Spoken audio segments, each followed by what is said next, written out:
Ya, assalamualaikum warahmatullahi wabarakatuh. Ketemu lagi di Ruja Ruang Pajak, kanal berbagi informasi tentang pajak. Nah, sekarang kita ada segmen baru, yaitu segmen Q&A. Apa tuh, Cek? Nah, jadi segmen ini berbeda dari segmen-segmen episode sebelumnya ya Kak. Jadi kita ada segmen Q&A atau singkatannya dari Question and Answer. Oke, yang artinya adalah tanya dan jawab. Nah, untuk segmen Q&A kali ini kita akan bahas pertanyaan-pertanyaan mengenai apa Kak? Oke, nah kalau di acara sebelumnya, di segmen sebelumnya kita sudah membahas tentang PPS alias pengungkapan sukarela yang lagi happening saat ini. Nah, di sini kita ternyata dapat banyak sekali masukan pertanyaan-pertanyaan. Nah, karena kita tidak bisa jawab satu persatu, kita rangkum semua di video kali ini. Dalam video kali ini. Tapi sebelumnya mungkin kita minta dulu penjelasan sedikit tentang apa sebenarnya PPS ini. Oke, mungkin langsung baik ke narasumber kita, para penyuluh dari Kantor Pelayanan Pajak Palembang Sentang Hulu. Yang pertama Mas Adam, yang kedua Mas Alan. Oke, langsung aja Mas Adam. Jadi sebelumnya kan kita tahu tuh ada program pemerintah yang namanya PPS. Iya. Nah, jadi PPS itu adalah sebuah program oleh pemerintah. Jadi memberikan kesempatan buat para wajib pajak sekalian yang belum menjamankan hartanya di SPT tahunan. Nah, jadi kan kalau normalnya kan nanti hartanya jadi penghasilan dan dikenai tarif yang lebih tinggi.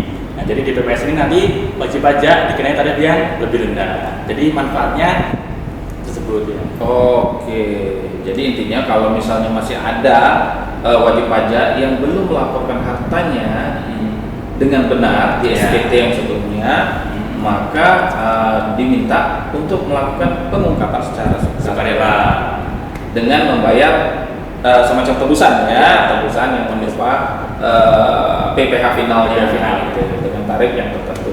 Nah, mungkin berapa lama jangka waktunya? Kalau untuk jangka waktu PPS-nya itu dari 1 Januari 2022 sampai dengan 30 Juni 2022. Jadi PPS tahun 2022 ini akan dilangsungkan selama 6 bulan. Selama 6 bulan. Oke, selanjutnya apa aja syarat-syaratnya? Syarat-syaratnya itu yang pertama wajib pajaknya ber-NPWP dan juga sudah melaporkan SPT tahunan 2020 dan juga tidak ada gugatan ya, atau misalnya ketetapannya tidak sedang diperiksa. Juga tidak ada putusan banding. Tidak ada putusan banding. Nah, untuk PPS ini juga terdapat 2 kebijakan ya Kak. Ada kebijakan 1 dan kebijakan 2. Nah, bisa dijelaskan Kak apa kebijakan 1 dan apa kebijakan 2 itu? Untuk kebijakan 1, dia adalah kita menyasar untuk yang orang yang sudah pernah ikut TA. Jadi wajib pajak yang sudah pernah ikut tax amnesty, dia bisa mengikuti kebijakan 1, baik itu dia orang pribadi maupun dia badan. Berbeda dengan kebijakan 1, untuk kebijakan 2, dia khusus untuk orang pribadi yang belum pernah ikut TA maupun sudah pernah ikut TA. Jadi untuk orang yang sudah pernah ikut TA, dia bisa ikut kebijakan 1 dan 2. Tapi syarat dia orang pribadi. Karena kan tadi kan kebijakan 2 dia tidak bisa badan ya. Jadi orang kebijakan pertama bisa diikuti oleh orang pribadi dan badan yang pernah ikut tax amnesty. Kebijakan 2 hanya bisa diikuti oleh orang pribadi saja. Oke. Itu kira-kira ya rangkuman singkatnya ya.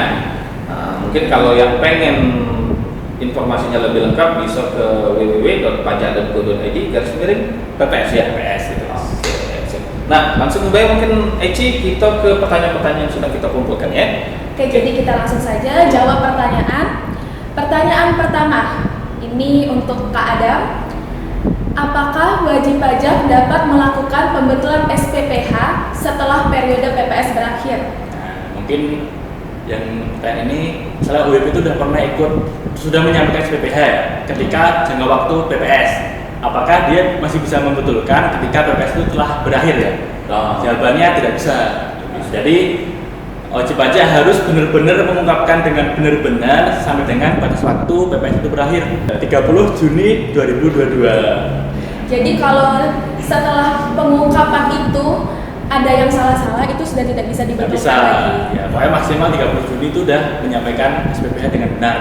Oke, berarti semua harta yang belum disampaikan di SPT harus sudah diungkapkan dalam program PPS ini dalam masa bulan 1 sampai bulan 6 2022 ya. Iya. Setelahnya apakah akan diceritakan sesuai dengan sanksi yang berlaku ya? Iya. Yang jelas lebih tinggi nanti. Lebih tinggi ya. Oke. Oke, pertanyaan kedua ya. Mungkin langsung aja. Nah, ini tentang WP yang di SPT-nya itu belum melaporkan hartanya tahun 2016 sampai 2020 ya. Nah, terus gimana nih atas harta tersebut kalau dia nggak ngikutin program PPS ini? Jadi untuk harta yang belum diungkapkan akan dikenakan PPh final sesuai dengan tarif yang berlaku. Oh, gitu ya.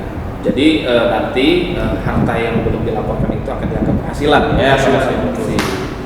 Oke, sayang nih kalau ini ya, mending ikut PPS, itu bayar ininya aja sesuai Pokoknya tarif. kesempatan yang diberikan DJP ini harus digunakan sebaik-baiknya. Karena nanti semua data itu akan masuk ke DJP, data rekening, data deposito, data faktur pajak, data pembelian barang-barang. Nah, dari situ nanti dasar kita akan menagih ya. Oke, mungkin langsung selanjutnya apa itu? Oke, pertanyaan selanjutnya ini untuk PPS kebijakan 2 dari wajib pajak orang pribadi yang merupakan pemotong PPh.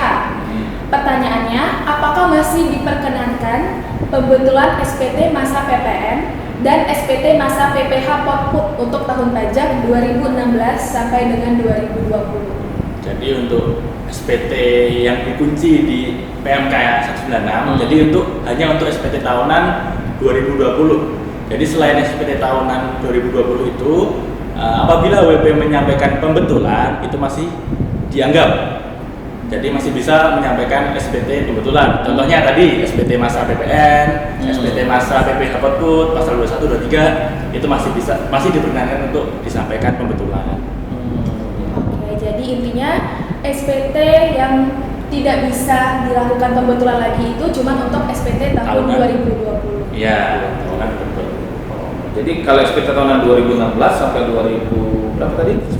19 udah nggak bisa lagi nih Nggak ya. bisa lagi. Oke, tahun 2020 masih boleh dibetulkan. Nggak bisa juga. Nggak bisa juga. Ya, jadi cut off-nya tanggal cut-off-nya ketika Undang-Undang HPP diundangkan. Kapan itu? 29 Oktober 2021. Berarti yang belum membetulkan SPT-nya Bisa. 2019 sampai 2020 Nggak bisa terhitung tanggal 29 Oktober 2021 udah nggak bisa dibetulkan lagi. Kalau mau ikut PPS. Jadi kalau mau dibetulkan harus ikut PPS ya, itu ya. Dan kalau ketahuan setelah undang-undang ini berlaku berarti akan dianggap penghasilan. Penghasilan ya, tarif yang berlaku. Pertanyaan keempat ya. PPS kebijakan 2 kondisi WP orang pribadi adalah pengusaha kena pajak dan ada SPT masa PPN yang diajukan restitusi. Bagaimana perlakuannya? Untuk SPT masa PPN yang ingin diajukan restitusi itu sebaiknya dicabut dulu karena salah satu syaratnya itu harus bebas dari ketetapan. Oke. Jadi dia baru bisa mengajukan PPS seperti itu. Oh, jadi kalau ada yang lagi ngajuin restitusi itu nggak bisa ya? Nggak bisa. Jadi dicabut dulu ya? Dicabut dulu. Oke, siap. Restitusi, banding, gugatan, harus cabut dulu. Oh, dicabut dulu. Karena nggak bisa barengan ya? Bisa, boleh. Jadi lagi tiba-tiba free kasus dulu. Ya. Lalu ikut PPS. Yes. Oke. Selanjutnya? Oke, jadi pertanyaan selanjutnya. Jadi tadi salah satu manfaat dari mengikuti program PPS ini adalah tidak akan diterbitkan ketetapan untuk tahun pajak 2016 sampai dengan 2020. Untuk yang ketetapan yang tidak diterbitkan itu apakah termasuk untuk penerbitan STP? Jadi ini untuk kebijakan 2 ya, karena kan Ya, 2016 kebijakan sampai 2020. Jadi pokoknya kita kuncinya semua data berupa harta yang ditemukan oleh DJP yang sudah dilaporkan dalam PPS itu tidak bisa diterbitkan ketetapan apapun. Jadi kita kuncinya pokoknya yang berhubungan dengan harta. Nanti kan kalau selain dengan yang berhubungan dengan harta ya masih bisa. Pokoknya harta yang dilaporkan saja yang dia tidak bisa diterbitkan ketetapannya. Oh, jadi kalau ada pemeriksaan atau temuan, tapi terkait dengan harta itu dan harta itu sudah diikutkan dalam PPS ini udah nggak bisa Bisa. dilakukan lagi oleh Nggak orang bisa. pajak ya? Iya. Oh, Oke, sip. Nah, pertanyaan selanjutnya katanya di sini pada kebijakan 2 apakah tidak ada batasan hutang seperti kebijakan 1? Nah, seperti yang kita ketahui kalau kebijakan 1 Ya, maksimal hutang yang diakui atas harta yang akan diungkapkan itu berapa persen, Mas? Jadi untuk orang pribadi dia maksimal utang yang diakui untuk kebijakan satu itu 50%, 50%. untuk badan 75%. 75%. Nah, kalau kebijakan kedua apakah ada juga pembatasan hutang seperti itu? Untuk kebijakan kedua itu tidak ada pembatasan hutang. Oke. Jadi dia itu dari pokok hutangnya. Dari pokok Dari pokok hutang. hutangnya. Misalnya dia ada hutang itu harus dari perolehan hartanya yang berhubungan. Ya. Seperti itu. Oh. Jadi kalau yang nggak berhubungan dengan harta dia nggak bisa sebagai ya. pengurang. Utang buat anak sekolah Ya, bisa. bisa. Kalau Bayar kita mau bisa. mengungkapkan rumah, Iya. hutang KPR-nya bisa diakuin ya. Bisa. Oh gitu. Iya. Itu. Oke. Mungkin itu dulu ya pertanyaan kita ya. Ada 6 pertanyaan. Nah, mungkin ada pertanyaan terakhir Mbak Ici. Jadi tadi kita sudah bahas semua kebijakan terkait PPS. Nah, ini biar semua kawan pajak makin semangat untuk mengikuti program dari DJP ini, kita kasih tahu lagi apa saja Kak manfaat dari program pengungkapan sukarela ini. Oke. Yang pertama itu untuk kebijakan 1 tidak dikenakan sanksi pasal 18 ayat 3 Undang-Undang Teks Amnesti, Kak. Yang sanksinya 200% itu tidak dikenakan. Oke. Dan Oh, yang dulu ya, undang-undang yang amnesti dulu ya. Oke. Yang kedua itu data informasi yang diungkapkan pada SPPH itu tidak dikenakan penyidikan apa namanya, dan juga tidak pidana ya. Dan Oke. juga tidak sebagai dasar ya untuk penyidikan seperti itu. Intinya nggak akan diganggu gugat Tidak lagi diganggu. ya. Aman, Aman. tenang. Kalau ikut TPS ini. Oke. Nah, mungkin Bapak Ibu wajib pajak yang mungkin pernah kemarin viral dapat SP2DK dari kantor pajak. Waduh. Inilah saatnya untuk mengungkapkan harta dan melakukan tebusan atas harta tersebut biar ke depan nggak diutak-utik lagi sama orang pajak ya. Pokoknya ikut TPS ini bikin tenang lah. Itu Bubuknya. dia. Boboknya. Mungkin itu aja ya yang Itu bisa kita aja. sampaikan. Terakhir, pokoknya jangan sampai kelewatan karena program PPS ini hanya sampai dengan 30 Juni 2020. Cuma 6 bulan dan sekarang sudah Januari. Jangan ketinggalan. Hehehe. Oke, Cak Jo, sampai sini ya Kak segmen pertama Q&A kita kali ini. Tapi pasti bakal ada segmen-segmen Q&A selanjutnya. Oke. Mungkin itu kita tutup, semoga bermanfaat. Wassalamualaikum warahmatullahi wabarakatuh. KPPPSU Pajak.